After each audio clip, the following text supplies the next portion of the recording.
नमस्कार। हिंदी साहित्य में प्रेमचंद का अपना एक विशिष्ट स्थान है। वह 20वीं सदी के उन लेखकों में से थे जिन्होंने अपनी रचनाओं में यथार्थ की जीती जागती तस्वीर पाठकों के सामने रखी। उनकी अधिकांश रचनाएं ग्रामीण भारत की पृष्ठभूमि में लिखी गई हैं। 31 जुलाई 1880 को बनारस के पास स्थित छोटे से गांव में लमही में प्रेमचंद का जन्म हुआ। उनका पूरा नाम था धनपत राय श्रीवास्तव। बचपन से ही उन्हें पुस्तकों से बहुत लगाव था। सबसे पहले उन्होंने नवाब राय उपनाम से अपनी रचनाएं लिखी। बाद में उन्होंने प्रेमचंद उपनाम अपनाया। उनकी अन्य प्रसिद्ध पुस्तकें हैं गबन, गोदान और रंगभूमि। उपन्यास के अतिरिक्त प्रेमचंद ने सैकड़ों कहानियां भी लिखी हैं। तो आज मैं आपको प्रेमचंद की एक कहानी सुनाने जा रही हूं जिसका नाम है परीक्षा। जब रियासत देवगढ़ के दीवान सरदार सुजान सिंह बूढ़े हुए तो परमात्मा की याद आई। जाकर महाराज से विनय की कि दीनबंधु दास ने श्रीमान की सेवा 40 साल तक की है। अब मेरी अवस्था भी ढल गई। राजकाज संभालने की शक्ति नहीं रही। कहीं भूल चूक हो जाए तो बुढ़ापे में दाग लगे, सारी जिंदगी की नेक नामी मिट्टी में मिल जाए। राजा साहब अपने अनुभवशील नीति कुशल दीवान का बड़ा आदर करते थे। बहुत समझाया, लेकिन जब दीवान साहब ने न माना तो हार कर उनकी प्रार्थना स्वीकार कर ली, पर शर्त यह लगा दी कि रियासत के लिए नया दीवान आप ही को खोजना पड़ेगा। दूसरे दिन देश के प्रसिद्ध पत्रों में यह विज्ञापन निकला कि देवगढ़ के लिए एक सुयोग्य दीवान की जरूरत है। जो सज्जन अपने को इस पद के योग्य समझें, वे वर्तमान सरकार सुजान सिंह की सेवा में उपस्थित हों। यह जरूरी नहीं है कि वे ग्रेजुएट हों, मगर हृष्ट पुष्ट होना आवश्यक है। मंदाग्री के मरीज को यहाँ तक कष्ट उठाने की कोई जरूरत नहीं है।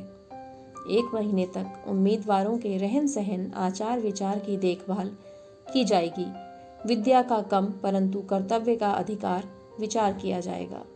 जो महाशय इस परीक्षा में पूरे उतरेंगे वे इस उच्च पद पर सुशोभित होंगे। इस विज्ञापन ने सारे मुल्क में तहलका मचा दिया। ऐसा ऊंचा पद और किसी प्रकार की कैद नहीं, केवल नसीब का खेल है। सैकड़ों आदमी अपना अपना भाग्य परखने के लिए चल खड़े हुए। देवगढ़ में नए नए और रंग बिरंगे मनुष्य दिखाई देने लगे। प्रत्येक रेलगाड़ी से उम्मीदवारों का एक मेला सा उतरता। कोई पंजाब से चला आता था, कोई मद्रास से, कोई नई फैशन का प्रेमी, कोई पुरानी सादगी पर मिटा हुआ। पंडितों और मौलवियों को भी अपने अपने भाग्य की परीक्षा करने का अवसर मिला। बेचारे सनद के नाम रोया करते थे। यहाँ उनकी कोई जरूरत नहीं थी। रंगीन एमामे, चोगे और नाना प्रकार के अंगरखे और कंटोपे देवगढ़ में अपनी सज धज दिखाने लगे, लेकिन सबसे विशेष संख्या ग्रेजुएटों की थी, क्योंकि सनद की कैद न होने पर भी सनद से पर्दा तो ढका रहता है। सरदार सुजान सिंह ने इन महानुभावों के आदर सत्कार का बड़ा अच्छा प्रबंध कर दिया था। लोग अपने अपने कमरों में बैठे हुए रोजगार मुसलमानों की तरह महीने के दिन गिना करते थे। हर एक मनुष्य अपने जीवन को अपनी बुद्धि के अनुसार अच्छे रूप में दिखाने की कोशिश करता था। मिस्टर 9 बजे तक सोया करते थे। आजकल वे बगीचे में टहलते हुए उषा का दर्शन करते थे। मिस्टर ब को हुक्का पीने की लत थी। आजकल बहुत रात गए किवाड़ बंद करके अंधेरे में सिगार पीते थे। मिस्टर द, स और ज से उनके घरों पर नौकरों की नाक में दम था, लेकिन ये सज्जन आजकल आप और जनाब के बगैर नौकरों से बातचीत ही नहीं करते थे। महाशय क नास्तिक थे, हकसले के उपासक, मगर आजकल उनकी धर्मनिष्ठा देखकर मंदिर के पुजारी को पदच्युत होने की शंका लगी रहती थी। मिस्टर ल को किताब से घृणा थी, परंतु आजकल वे बड़े बड़े ग्रंथ देखने पढ़ने में डूबे रहते थे। जिससे बात कीजिए वह नम्रता और सदाचार का देवता बना मालूम देता था। शर्मा जी घड़ी रात से ही वेद मंत्र पढ़ने में लगते थे और वह मौलवी साहब को नमाज और तलावत के सिवा और कोई काम न था। लोग समझते थे कि 1 महीने का झंझट है, किसी तरह काट लें, कहीं कार्य सिद्ध हो गया तो कौन पूछता है। लेकिन मनुष्यों का वह बूढ़ा जौहरी आड़ में बैठा हुआ देख रहा था कि इन बगुलों में हंस कहाँ छिपा हुआ है। एक दिन नए फैशन वालों को सूझी कि आपस में हॉकी का खेल हो जाए। यह प्रस्ताव हॉकी के मंझे हुए खिलाड़ियों ने पेश किया। यह भी तो आखिर एक विद्या है, इसे क्यों छिपा रखें? संभव है कुछ हाथों की सफाई ही काम कर जाए। चलिए, तय हो गया। फील्ड बन गई, खेल शुरू हो गया और गेंद किसी दफ्तर के अप्रेंटिस की तरह ठोकरें खाने लगी। रियासत देवगढ़ में यह खेल बिल्कुल निराली बात थी। पढ़े लिखे भले मानुस लोग शतरंज और ताश जैसे गंभीर खेल खेलते थे। दौड़ कूद के खेल बच्चों के खेल समझे जाते थे। खेल बड़े उत्साह से जारी था। धावे के लोग जब गेंद को लेकर तेजी से उड़ते तो ऐसा जान पड़ता कोई लहर बढ़ती चली आती है, लेकिन दूसरी ओर के खिलाड़ी इस बढ़ती हुई लहर को इस तरह रोक लेते थे कि मानो लोहे की दीवार हो। संध्या तक यही धूमधाम रही। लोग पसीने से तर हो गए। खून की गर्मी आंख और चेहरे से झलक रही थी। हांफते हांफते बेदम हो गए, लेकिन हार जीत का निर्णय न हो सका। अंधेरा हो गया था। इस मैदान से जरा दूर हटकर एक नाला था। उस पर कोई पुल न था। पथिकों को नाले में से चलकर आना पड़ता था। खेल अभी बंद ही हुआ था और खिलाड़ी लोग बैठे दम ले रहे थे कि एक किसान अनाज से भरी हुई गाड़ी लिए उस नाले में आया। लेकिन कुछ तो नाले में कीचड़ था और कुछ उसकी चढ़ाई इतनी ऊंची थी कि गाड़ी ऊपर न चढ़ सकती थी। वह कभी बैलों को ललकारता, कभी पहियों को हाथ से ढकेलता, लेकिन बोझ अधिक था और बैल कमजोर। गाड़ी ऊपर को न चढ़ती और चढ़ती भी तो कुछ दूर चढ़कर फिर खिसक कर नीचे पहुंच जाती।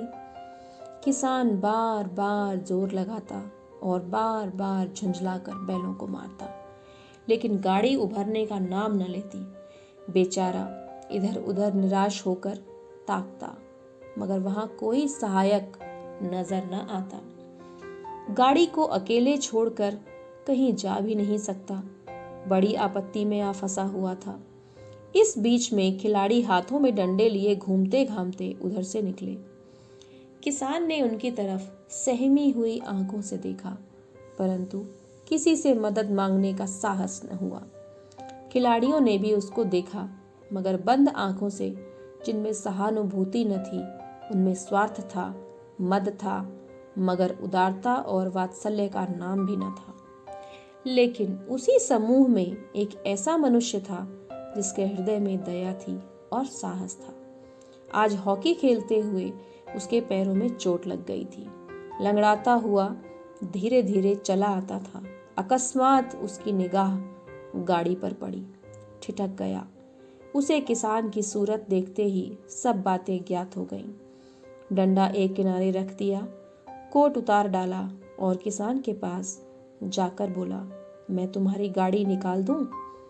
किसान ने देखा एक गठे हुए बदन का लंबा आदमी सामने खड़ा है। झुक कर बोला, हुजूर, मैं आपसे कैसे कहूं? युवक ने कहा, मालूम होता है तुम यहाँ बड़ी देर से फंसे हो। अच्छा, तुम गाड़ी पर जाकर बैलों को साधो, मैं पहिया को ढकेलता हूँ। अभी गाड़ी ऊपर चढ़ जाती है। किसान गाड़ी पर जा बैठा। युवक ने पहिए को जोर लगाकर उकसाया। कीचड़ बहुत ज्यादा था। वह घुटने तक जमीन में गड़ गया, लेकिन हिम्मत न हारी। उसने फिर जोर किया। उधर किसान ने बैलों को ललकारा। बैलों को सहारा मिला, हिम्मत बंध गई। उन्होंने कंधे झुकाकर एक बार फिर जोर लगाया तो गाड़ी नाले के ऊपर थी।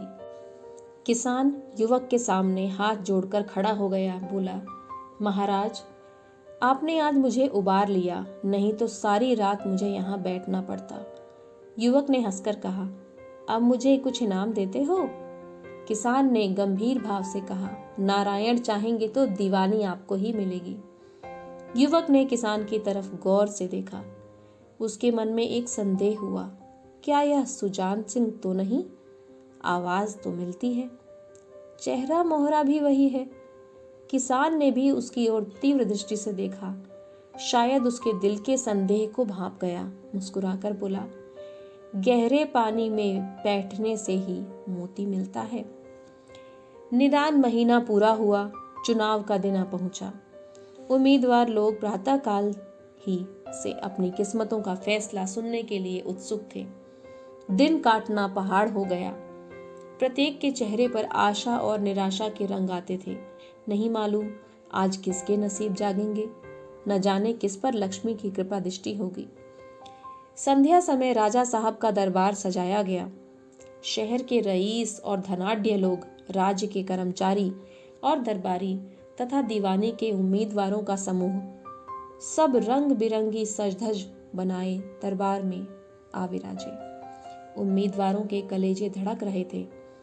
जब सरदार सुजान सिंह ने खड़े होकर कहा, मेरे दीवानी के उम्मीदवार महाशयों, मैंने आप लोगों को जो कष्ट दिया है उसके लिए मुझे क्षमा कीजिए।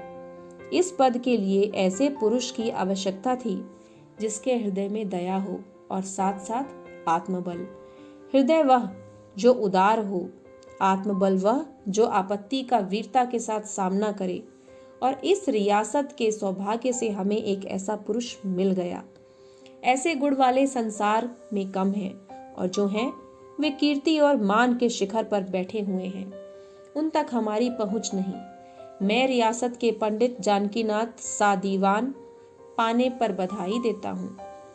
रियासत के कर्मचारियों और रईसों ने जानकीनाथ की तरफ देखा। उम्मीदवार दल की आंखें उधर उठी, मगर उन आंखों में सत्कार था, इन आंखों में ईर्ष्या।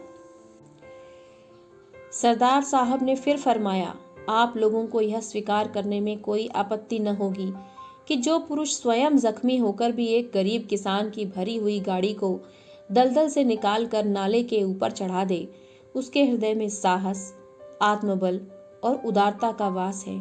ऐसा आदमी गरीबों को कभी न सताएगा। उसका संकल्प दृढ़ है, जो उसके चित्त को स्थिर रखेगा। वह चाहे धोखा खा जाए, परंतु दया और धर्म से कभी भी नहीं हटेगा।